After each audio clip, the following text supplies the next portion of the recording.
Hello tout le monde, j'espère que vous allez bien pour ce 5e épisode du podcast du protocole endurance. Aujourd'hui, je me trouve avec Hugo. Est-ce que Hugo, tu vas bien? Salut tout le monde. Ouais, ça va très bien, merci.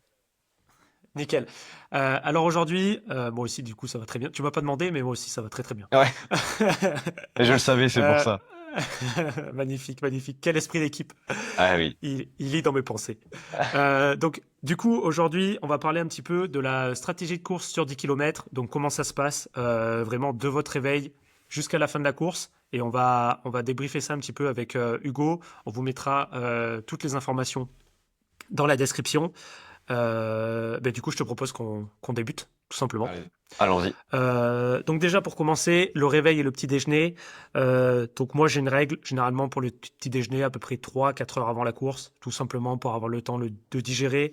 Le but c'est de pas non plus avoir faim sur la ligne de départ, donc c'est pour ça qu'on va pas non plus manger 4-5 heures avant la course, mais généralement 2h30, 3 heures. Ça permet d'être bien, ça permet de remplir ces apports qui se sont légèrement vidés pendant la nuit, et donc d'être au top sur la ligne de départ.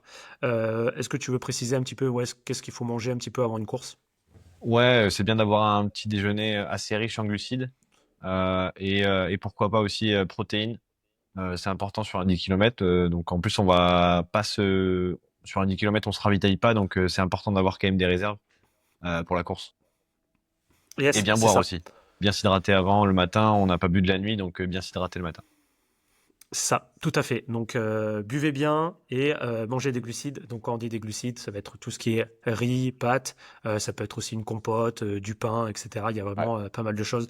On vous laisse faire vos recherches sur Internet, tapez liste des glucides. Vous allez Patate avoir aussi. Patate très bien. patate aussi, Bon, pas patate d'aligot douce. le matin par Patate contre, hein. douce. Ça risque d'être de faire un petit peu mal au ventre, quoi. Ouais, Oui, ça et peut être aussi dur. on évite toutes les choses qui peuvent poser des problèmes au niveau du ventre. Donc ça Ouais. va être tout ce qui peut être épices ou fibres. On va éviter Ouais. avant une course, même si sur un 10 km, c'est pas forcément là où ça va poser plus de problèmes. Ça posera surtout des problèmes sur semi-marathon et marathon, et ensuite l'ultra trail. Ouais. Mais en tout cas, on évite tout ça. Le lait aussi. Ensuite, Le lait, ça peut ouais, être difficile à digérer, donc attention. ouais, généralement tout ce qui peut être, tout ce qu'on peut avoir du mal à digérer, tout simplement, on va l'éviter. Et toutes les Ouais. choses aussi, aussi le jour J, on va essayer de prendre des choses qu'on a testées.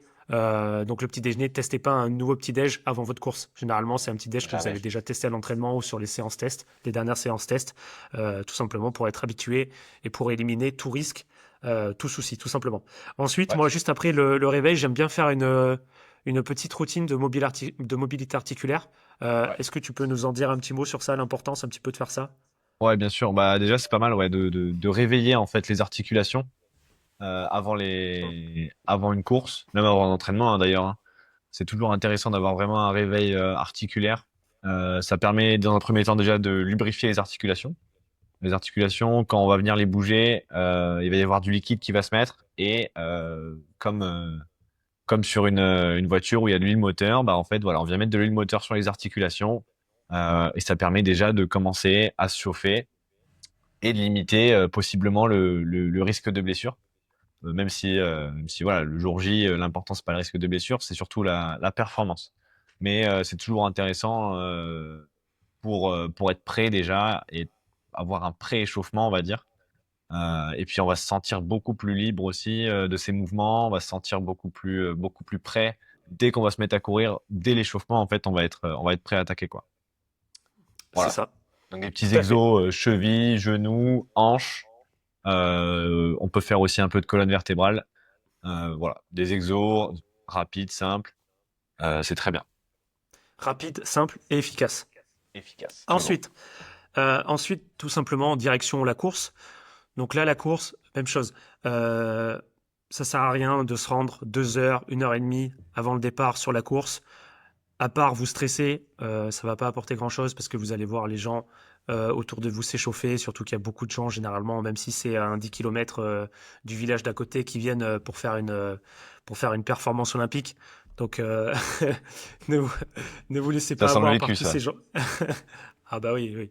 Donc ne vous laissez pas avoir par tous ces gens-là. Généralement, moi j'aime bien pour un 10 km à peu près me rendre une heure avant sur la course, tout simplement pour pas non plus être en retard. Parce que des fois, quand tu arrives effectivement 10 minutes juste avant la course, il faut que tu trouves ton sas, il faut que tu mettes ton dossard, etc. Ça peut être stressant.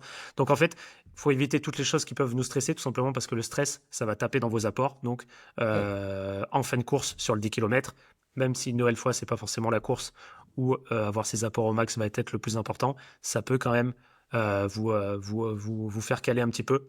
Donc on évite toute source de stress. Donc on essaye d'arriver 1 heure à peu près avant la course et ensuite on va passer à peu près une quarantaine de minutes avant de rentrer dans le sas sur un petit échauffement. Donc là, toi, tu recommandes quoi un petit peu comme échauffement pour un 10 km? Pour un 10 km, bah déjà, on peut commencer par 10-15 minutes de footing, tranquille, un petit jog à basse intensité. Ouais, même Vraiment jusqu'à commencer à 20 minutes, chauffer. ouais, je pense. 20 Même, je dirais minutes, même ouais, jusqu'à 20 ouais, minutes ouais, même. ça peut aller jusqu'à 20 minutes si on est à l'aise. Moi, je sais que voilà, 10 minutes, ça me suffit pour être chaud. Mais voilà, c'est selon les gens. Et puis après, c'est bien de rajouter des étirements dynamiques, des étirements activo-dynamiques. Donc, en fait, c'est un étirement suivi d'une contraction et d'une activation. Donc, ça permet vraiment de mettre les muscles déjà prêts à, prêts à l'intensité, en fait. On va chauffer les muscles, c'est important. Et ensuite, une fois qu'on a fait ça, on peut attaquer les gammes de course. Donc ça va être important, surtout sur un 10 km où on commence à amener pas mal de vitesse. Donc c'est important d'être prêt techniquement. Voilà, et donc après, c'est tout ce qui est montée de genoux, talons-fesses, les foulées bondissantes, les jambes tendues, les choses comme ça. Et c'est des choses qui vont être très très importantes pour vraiment mettre en place une bonne technique de course qui va nous permettre ensuite d'avoir une économie de course importante et donc d'aller peut-être chercher les quelques secondes qui nous séparent de notre record. C'est ça. Et ça aussi, c'est des choses qu'on va mettre en place régulièrement à l'entraînement, bien sûr. C'est pas juste le jour J, vous allez faire ça Non, et vous allez gagner en économie de course. oui, oui, c'est la technique, c'est tout le temps. Yes. Donc ça, ouais, ça permet d'être bien chaud. Donc là, vraiment, le but du jeu pour un 10 km, ça va être vraiment d'être, vu qu'on va partir quand même assez rapidement, l'allure 10 km, c'est une allure qui est assez rapide. Vraiment, sur la ligne de départ, là, l'objectif va être vraiment d'être chaud. On sait que sur des distances comme le marathon, des fois, le début du marathon sert un petit peu d'échauffement. Là, non. Dans un 10 km, dès le départ, il faut être dedans, il faut être à fond. Ouais. Donc, il faut faire un bon échauffement. Moi, juste après cet échauffement-là, j'aime bien prendre un petit gel. Je sais il y aura pas forcément d'effet, mais même, je trouve que mentalement, ça me fait du bien. Toi, qu'est-ce que t'en penses un petit peu de prendre un Ouais, petit ouais, non, gel 15, ça 20 peut être minutes une bonne avant? solution, hein. Même sur, à haut niveau, même avant des 1500, des 3000, des 5000, il y en a qui prennent des gels, hein. Donc, euh, donc après, c'est pareil, c'est en fonction de chacun, de ce qu'on a envie aussi, de ce qu'on est capable de digérer, parce que bon, voilà, un gel c'est costaud quand même, il faut être capable de le tenir, donc, mais ça peut être une bonne idée, ouais, clairement.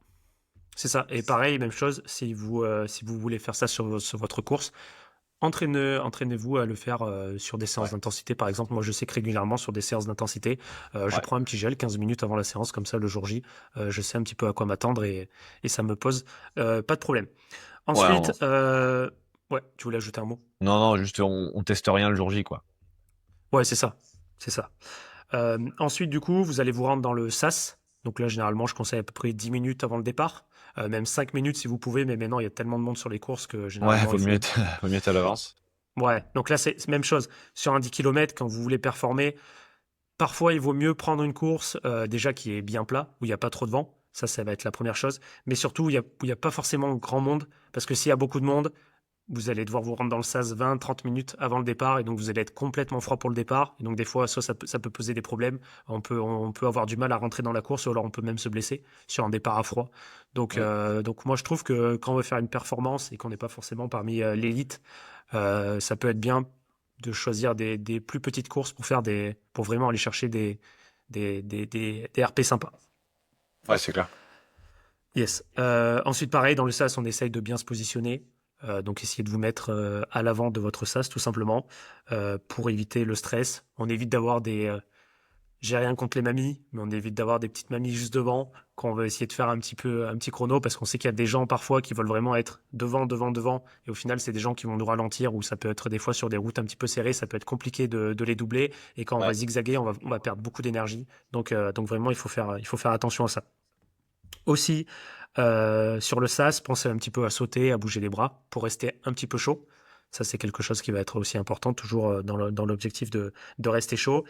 Et s'il fait chaud, soyez en t-shirt. Et même s'il fait froid, mais pas trop froid non plus, mettez-vous en t-shirt. Moi, j'estime qu'il faut toujours avoir un petit peu froid sur les lignes de départ, que c'est mieux que d'avoir forcément chaud, surtout quand il y a des grosses chaleurs, parce que sinon on commence à se déshydrater. Donc sur un 10 km encore, ça va aller, à voir en fonction du temps qu'on met, parce que quelqu'un qui met 30 minutes ou 1h30, ça va quand même pas être le même effort. Oui, Mais c'est sûr. évitez de vous déshydrater, excusez-moi. Donc voilà. Après, même chose dans l'autre sens.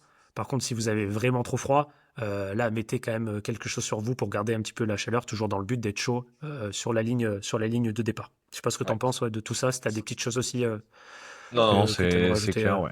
Clairement, c'est ça. Aussi, ouais, je m'étais rajouté aussi, assurez-vous que vos chaussures soient bien lacées. Ça, c'est un Ah, truc oui. bête. Mais moi, j'ai Ouais. fait un marathon avec les chaussures, bah, les lacets pas faits, tout simplement. Ah ouais, Donc, entier. ouais, entier. Ah Alors, ouais. ouais, dès le début, j'ai vu que c'était. J'avais de la chance, j'avais des petits lacets. Donc, ça allait. Mais dès le début, je visais une performance, tu vois. Et Ah je me ouais. suis dit, bon, j'avais pas, est-ce que je m'arrête? J'avais pas envie. Donc, Ouais. voilà, je me suis dit, je fais tout le marathon comme ça s'est très bien passé. Non, parce qu'après, j'avais des lacets qui étaient quand même petits. Donc, le Ah ouais, risque ça était va. moindre. Mais ça, c'est des trucs bêtes qui peuvent stresser. Moi, je Ouais. sais, quand je me suis lancé au bout d'un kilomètre, j'ai vu ça.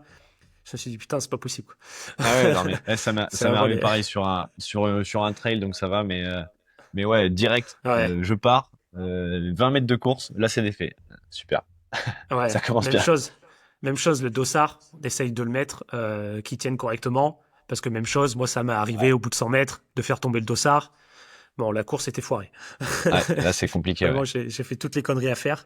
Euh, et vérifiez aussi que vous êtes dans le bon sas.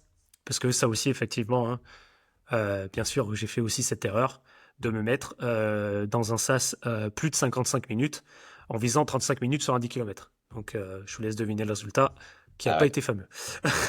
le slalom. Et j'étais arrivé en retard en plus, donc d'où Ah, mon erreur de sas.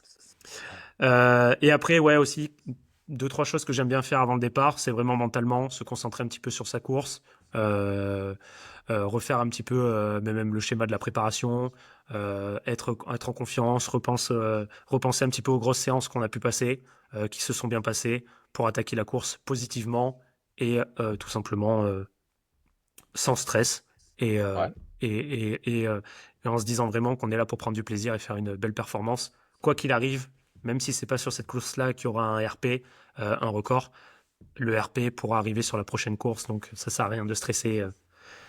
Votre pratique de Ouais la c'est course à clair pied ne va pas la s'arrêter. notion de plaisir tu l'as dit c'est important il faut on court pour le plaisir on court pas pour se mettre du stress et se mettre dans le mal pour rien vraiment faut Ouais. prendre du plaisir surtout qu'on a passé sûrement des mois intenses à s'entraîner où c'est pas tous les jours facile. Bah, le jour J faut prendre du plaisir quoi même si on réussit pas sa course bah c'est pas grave il y a du monde il y a de l'ambiance voilà il y a à manger après en plus donc voilà c'est cool Et même à boire, suivant les et même courses. à boire en plus ouais. C'est beau. Ben ensuite, je te propose qu'on passe un petit peu au départ. Toi, Ouais. ça serait quoi un petit peu les premières consignes que tu donnerais pour réussir son départ, ses premiers kilomètres? Déjà, c'est connaître son allure. Ça va être important avant la course, c'est de savoir ce qu'on vaut et ce qu'on veut faire. C'est bien d'avoir un objectif ambitieux. Attention à ne pas avoir quand même des objectifs qui sont impossibles, parce qu'on va tout de suite se mettre dans le rouge, on va vouloir partir trop vite, et ça c'est pas bon. Et après, si on a un objectif, toujours, si on a un objectif d'allure, par exemple, toujours prendre légèrement au-dessus, prendre une petite marge de sécurité, ok, surtout au début où ça va partir vite. On a l'adrénaline, on a le stress, tout le monde part vite. On peut vite se faire embarquer dans une allure qui est pas la nôtre, et on va le payer en fin de course, c'est sûr et certain. Donc vraiment prendre cette petite marge de sécurité au début. On aura largement le temps de rattraper si on est bien sur la deuxième partie du 10 km. Il y aura pas de souci, Ouais. ça va se rattraper quoi. Donc là, par exemple, si on donne un exemple, donc on va prendre l'exemple, bah, quelqu'un qui va viser, par exemple, 40 minutes au 10 km. Donc 40 minutes au 10 km, ça va représenter du 4 minutes par kilomètre. N'hésitez pas à partir 4 minutes 05 par kilomètre. Ouais. Moi, je trouve que c'est toujours une bonne base. Et ensuite, petit et progressivement, on va accélérer au fur et à mesure de la course. Dans certains cas, ça va être intéressant de partir plus vite. Des fois, effectivement, pour pas se retrouver tout seul, Ouais. pour être avec un groupe qui part un petit peu plus rapidement. Des fois, c'est plus intéressant d'être dans un groupe. Donc, on va partir un petit peu plus vite.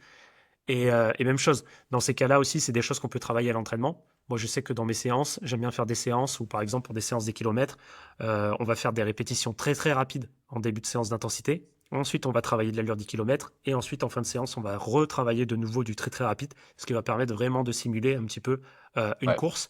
Donc, ne restez pas fixé sur vos séances d'intensité à juste faire de l'allure 10 kilomètres. Variez un petit peu les intensités, faites du plus rapide, du moins rapide, etc. Ça permet vraiment de simuler des courses et comme ça, le jour J, votre corps vraiment est habitué à ces efforts-là, donc il sait ce qu'il attend tout simplement. Ok pour cette partie-là, du coup, pour le départ. Et ensuite, ouais, du coup, pour le reste, du coup, pour un petit peu, on va dire, le corps de la course, tu conseilles de faire quoi, justement, du coup, de se rapprocher ouais, de son allure spécifique? Ouais, c'est ça. On peut. Bah, il y a plusieurs méthodes, hein. On peut diviser la course en plusieurs blocs. Ce qui peut être pas mal. Moi, ce que j'aime bien, c'est vraiment faire 3 blocs. On fait les 3 premiers kilomètres légèrement au-dessus de sa cible. Donc voilà, comme on disait, pour quelqu'un qui veut faire 40 minutes, on part sur 4,05 les 3 premiers kilomètres. C'est ça. Boum, ensuite on arrive au milieu de la course. Et là, on peut se caler à son allure 10 kilomètres. Donc 4,0 par exemple, du coup. Et ça nous permettra d'avoir cette petite marge qui ensuite, sur le dernier bloc, euh, on va pouvoir augmenter peut-être 3,55 ou légèrement au-dessus ou en dessous selon notre Ouais, capacité. généralement, ouais, je dis à partir du 7-8e kilomètre, en fonction de comment on est. C'est Ouais, vraiment au voilà. septième.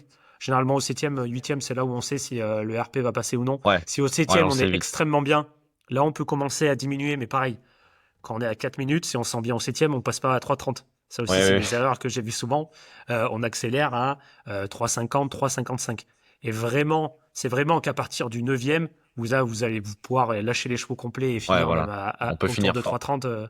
Ouais, mais c'est vraiment qu'à partir du neuvième, parce que vous Oui, pouvez. voilà, neuvième. Et encore, attention à pas partir trop vite parce qu'on peut exploser avant Ouais, la fin. Même si, bon, si on sait qu'on va faire le RP, autant y aller, quoi. oui, et puis généralement après le mental tient, les jambes tient, on arrive Ouais, vraiment ouais, ouais. à se dépasser. Mais vraiment, accélérer à partir du septième, c'est vraiment vous êtes dans une énorme forme. Accélérer sinon à partir du huitième, légèrement, si tout se passe bien. Et à partir du neuvième, 9 km, 9 km 500 à peu près, là vraiment vous lâchez les chevaux. Si vous voyez que ça va tenir jusqu'au bout et que vous allez pouvoir faire un joli RP, là vraiment vous lâchez les chevaux. Voilà un petit peu sur la stratégie de course. Est-ce que tu as quelque chose, toi, à rajouter? Non, non, non, on est pas mal, ouais. On a fait un bon tour, là, je pense. Faire l'après-course Yes. maintenant, hein. Ouais, ben toi qui es spécialiste de Ah. l'après-course, qu'est-ce que tu recommandes? Hydratation à base de houblon. Ça peut être. Non, Non, ouais, ça peut être intéressant de pas s'arrêter brutalement. Parce que un ouais. 10 km, c'est un effort qui est quand même très, très intense, très brutal. Donc, ça peut être bien de continuer à marcher un petit peu tout de suite, même En si fait, on ce y qui est arrive. dangereux, c'est vraiment quand la fréquence cardiaque est très très haute et d'un Ouais, coup diminue. C'est ça qu'il faut éviter généralement, ouais, même c'est dans la ça. vie. Si les muscles se Euh, refroidissent d'un coup, se raidissent, mm. voilà, ça va pas être optimal pour la récupération. Donc, ça peut être pas mal de marcher un peu, courir un petit peu si on y arrive. Voilà, 5-10 minutes, enfin même pas, hein, ouais, 5 minutes, ça peut être pas mal juste pour Ouais, faire plus redescendre le marcher, ouais, cardio. généralement. Ouais, c'est Et, ça. euh, et voilà. Et après, ouais, au bout de 10-15 minutes, même 30 minutes, essayez de manger un petit peu de protéines, un petit peu de glucides. Généralement, vous allez toujours Ouais. trouver ça sur la course. Donc vraiment pour Ouais, reconstruire un protéines, petit peu. intéressant, ouais. Pour la Ouais, récupération des muscles surtout, et c'est ça, et glucides pour recharger les remplir les stocks. apports. C'est ça. C'est ça tout à fait, et éviter les blessures. Vraiment, c'est important de recharger les stocks. C'est pour ça que c'est important de manger généralement dans les 24 heures après un effort, de remanger des glucides tout simplement pour avoir vos apports toujours un petit peu au max. Et surtout, profitez de votre course. Si ça s'est très mal passé, tout simplement prenez un bout de papier et notez-le. Moi, c'est quelque chose que j'ai pu faire par le passé, parce que généralement, en fait, quand vous enchaînez les courses, vous vous dites à la fin d'une course mince, j'ai déjà fait cette erreur la dernière fois, Ouais. et là, je viens encore de la refaire. Alors que si tu l'avais noté entre-temps, tu aurais pu potentiellement l'anticiper. Donc noter à chaque fois les petites choses qui vont pas, ça c'est surtout aussi sur marathon, parce que des fois sur marathon, vraiment, vu que c'est un effort, on va chercher loin, on oublie un petit peu ce qui se passe, mais c'est surtout important de noter ça sur marathon. Mais même sur un 10 km, vous pouvez noter un petit peu les deux trois choses à améliorer. Comme ça, Ouais. de 10 km, vous allez vous améliorer. Et même s'il n'y a pas de RP, dites-vous, on repart à l'entraînement. L'avantage d'un 10 km, c'est qu'on n'a pas besoin de couper pendant 3 semaines l'entraînement derrière. On peut repartir assez rapidement à l'entraînement. Donc rapidement, on se refixe un objectif, on oublie celui-là, on se dit que c'était là pour la préparation du prochain et on avance tout simplement directement, on passe au prochain. Comme tu l'as dit un peu plus tôt, la pratique de la course à pied s'arrête pas à une course. Des courses, il y en a plein. Généralement, on court pendant des années. Donc prenez du plaisir, on est là pour ça. On vise pas les JO. Non, c'est clair. Donc voilà. T'as un dernier mot à ajouter? On est good. Non, prenez du plaisir sur vos courses et puis voilà, continuez à courir, c'est bien. Ok, magnifique conclusion. Quelle fin. Continue à courir, c'est bien. On va travailler Allez, sur les fins peut-être. ciao ciao l'équipe. Salut Prenez tout le soin de monde. vous. Ciao.